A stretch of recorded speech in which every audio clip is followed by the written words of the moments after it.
Nothing's a problem. Oh, goody. Let me get this. Did I do it? Oh, good.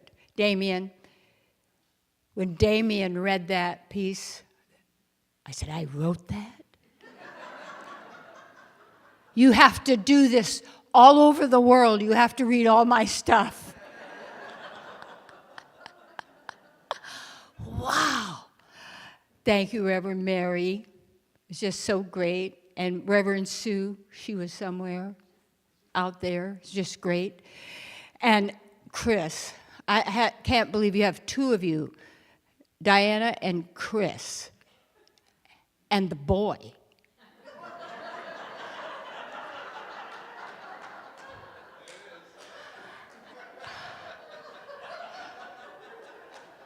I mean, you have your jaw on the ground, you know, it's wonderful, just wonderful. Hi. Can you imagine, I get up to talk and the purse falls down around my legs. It's like, well, that's the way it goes, it's fun. You know, when you're not attached, you always have a good time. This is the truth, isn't it? Oh, it's so great to be here. Just wonderful, wonderful.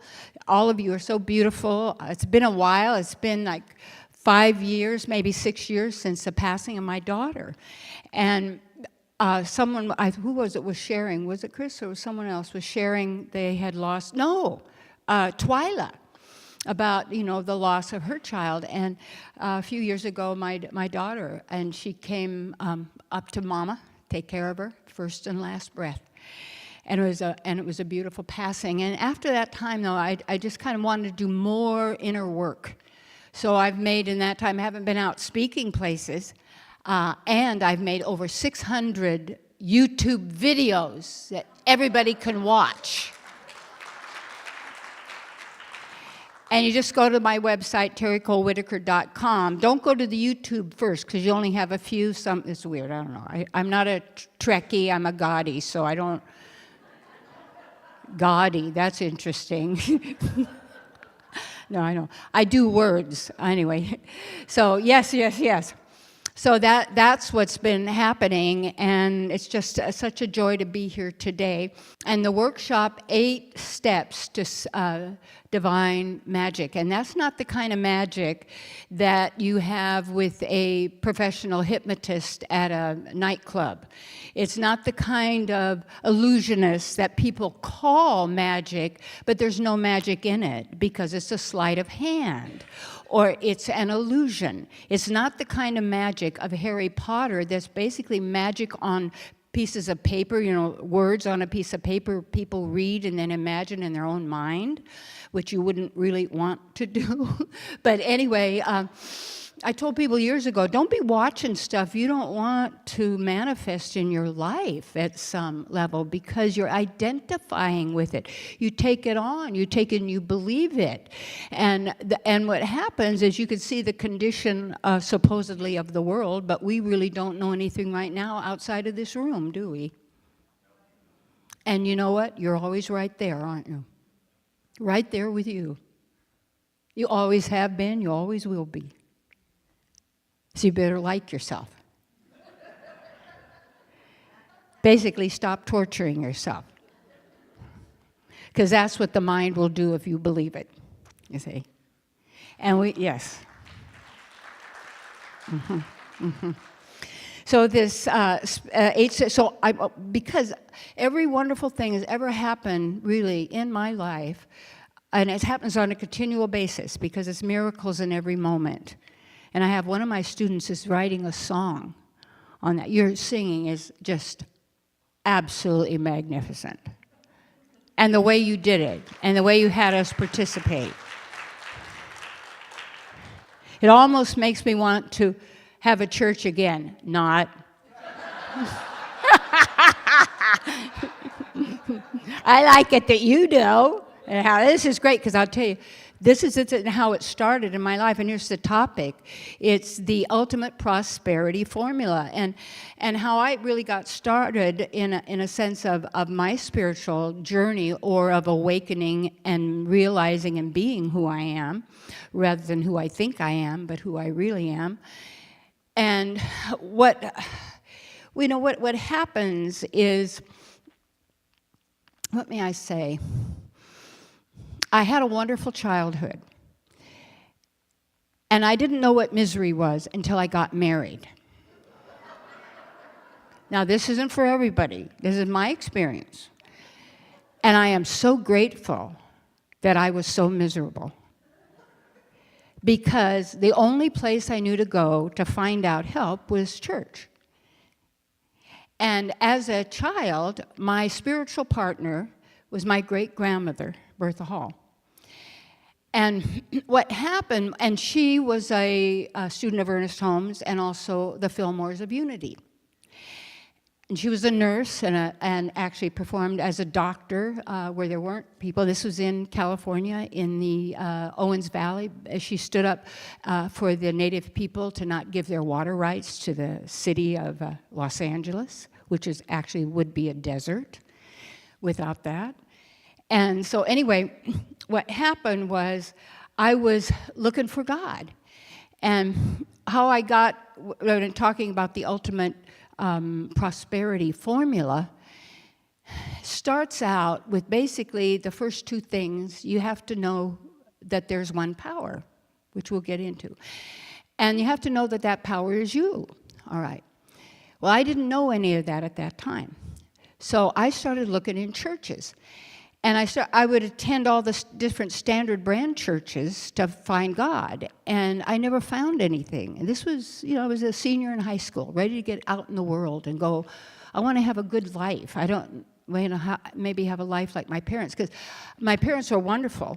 I got away from my parents when I was a baby so that I could go be with my great-grandmother, who was my spiritual partner, and my great-grandmother, and I lived as little Heidi in the woods with my own fishing pond, the Sierras, horses, all. I wanted to leave. These other people were fine. I'll come back and see you, but I got plans. People, when people say, "Oh, I had a terrible childhood," well, that was your childhood. You want to change it? You must have liked it, or you wouldn't have done it. People say, "Well, that's not true." Well, yes, ignorance is our greatest problem. Ignorance of who we are. So anyway, so I went to this one. I was sitting in the Methodist church, and I listened. I never knew what he was saying, and I asked some people, what's the method? They didn't know either.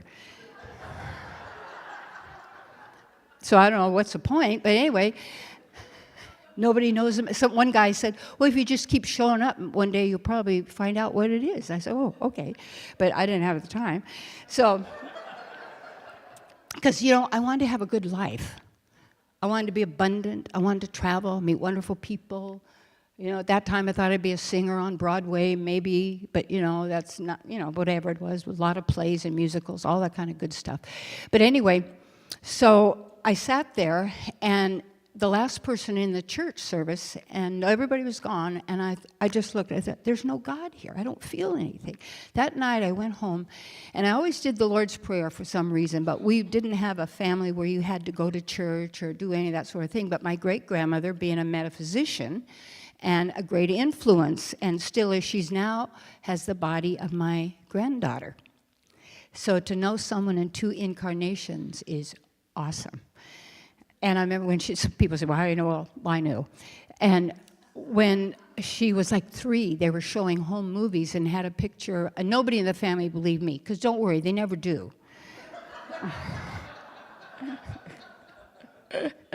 Yeah, after a while they do, because you never stop, teaching and preaching either. So don't give that up on that. I know. So anyway, there was a picture of Nanny's house that my great-grandmother and great-grandfather, Grandpa George, built. And she said, that's my house. They said, no, honey, that's Nanny's house. That's my house. You see, she knew. She remembered. So anyway, that night I went home, and I in bed, prayed, did the Lord's Prayer. I always did for some reason. And then I said to God, God, I want to know you. I'm looking out there and I can't find you. If you exist, please find me. 2 weeks from there, hindsight is always 20/20, because you can look and you can watch the connecting points, the miracles that you didn't notice at the moment, because it didn't happen when you thought it would happen in your way. You have to get that out of the way. As Chris said, the bloated nothingness. Great practitioner. Thomas Trord, just great. I had to teach Thomas Trord to the Sunday school. And my first congregation were biters, scratchers, and spitters. And they're not polite.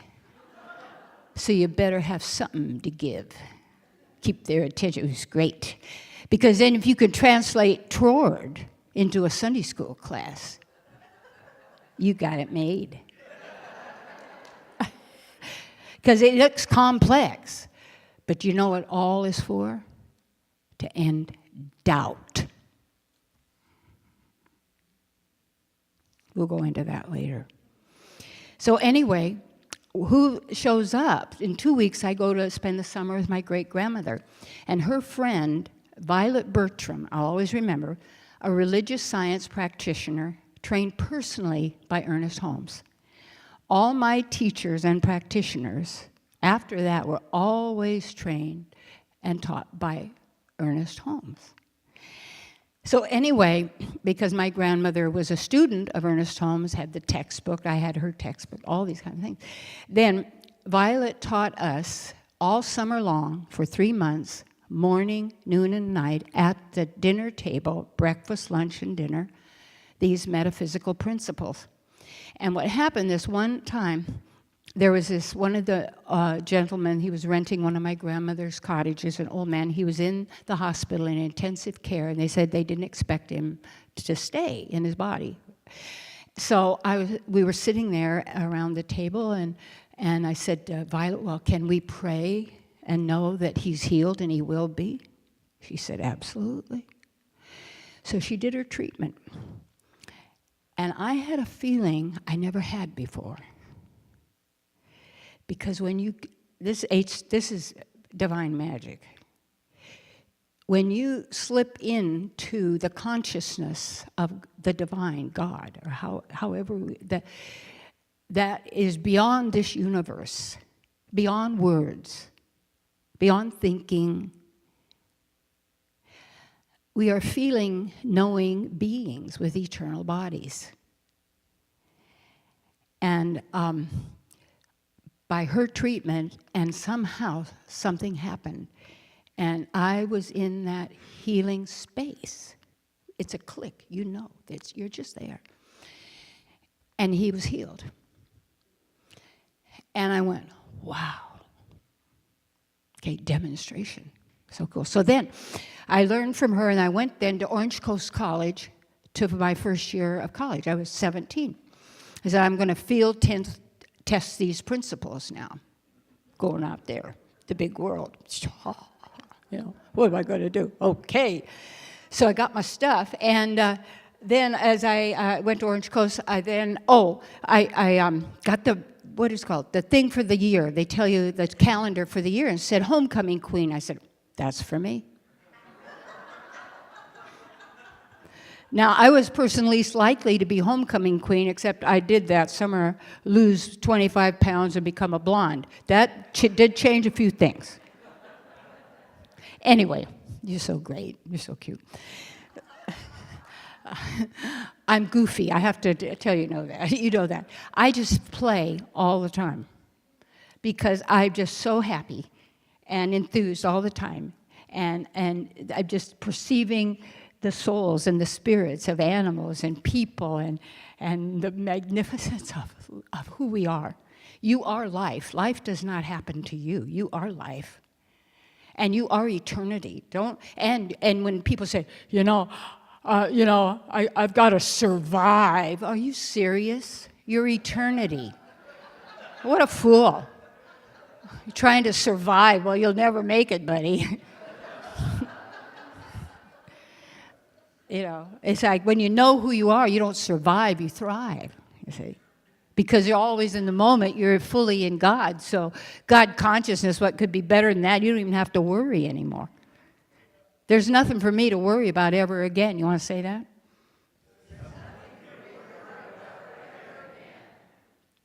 Feel it. What would that feel like? Breathe it in. Now you'll notice the mind is jumping in. You know why? Because if you don't, the mind won't exist like that. The mind's talking you in to believing the mind. Notice? What would you feel like if there was nothing to worry about ever again? See? Wee-haw! Absolutely. Okay? Because it's doubting source and partner. It's doubting you. Okay, so anyway, we've got so much. We're going to have a great afternoon this afternoon. But I know I made time, and now I've got to get myself going here. I know. Mary is such a great audience. Reverend Mary, she's laughing at all my jokes. It's so great. I'm taking her home with me.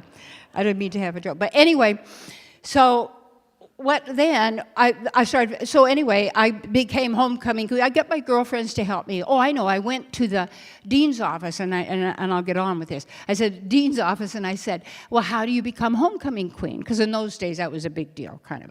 It was in the 50s, I think 1957, something like that. Because my body, I didn't, but my body just turned 79. Wee-haw! And I don't have birthdays or death days. I appear, and one day I'm out of here. I got other things to do, you see. But you got to be ready and know. That's why Twilight's class got to be really good, really, really good. You want to get into that, really good. Well, yes, there she is. There she is, my new best friend. Okay, so anyway, I got my girlfriend's help. Well, I won by more points than anybody ever had won in the whole history of Orange Coast College. And then, you know, that was it. And then I became, you know, a freshman class president. And then I got married. And then I became really miserable because I'd never been with an abusive person before, really, in my whole life. And then you say, well, how did your consciousness get over that? Deal with it and move on. Please. So, because it's all good. Because if you use it to empower yourself, no one or nothing can ever get you down. You will always be empowered by everything, but you don't have to create problems to learn from or be empowered. There aren't any lessons other than knowing who you are, period. That's it. And when you do that, you come from there. That's who you live from. That's what you do from. So you're always, wherever you walk is holy ground because you're there. See, I'm an absolutist.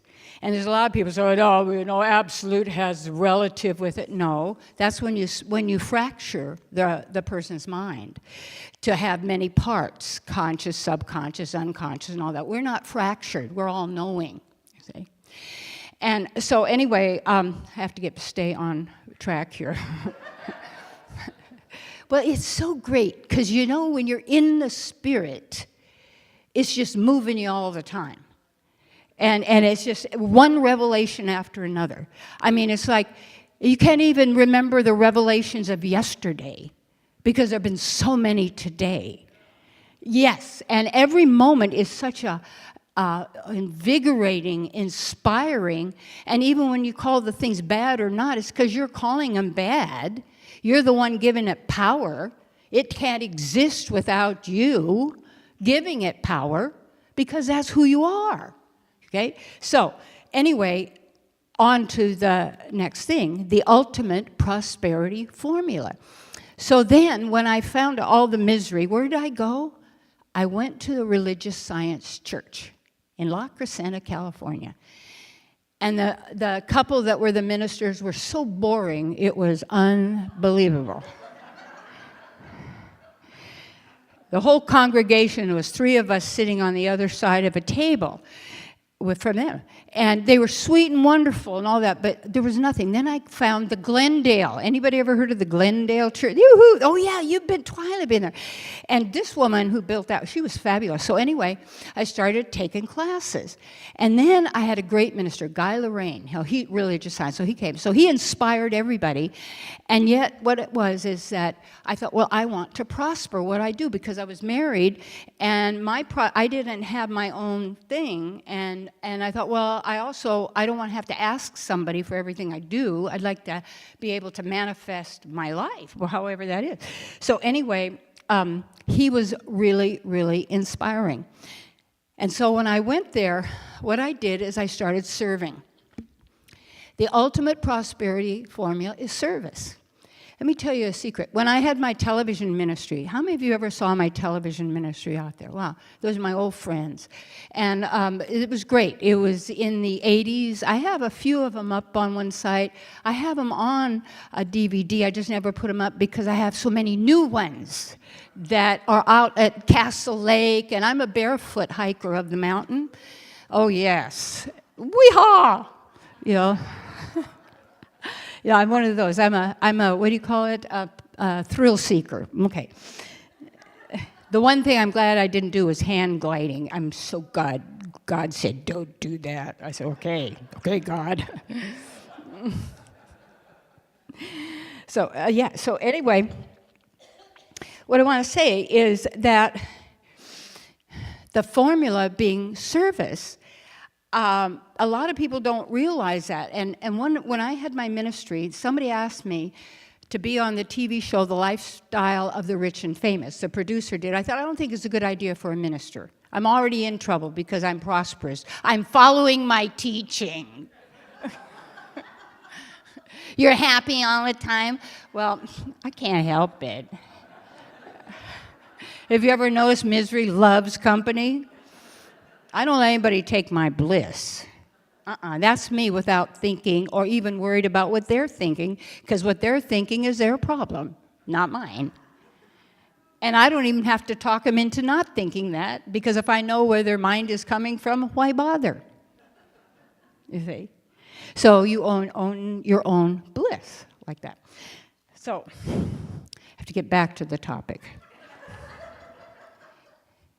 So the whole thing about service then was giving selfless service.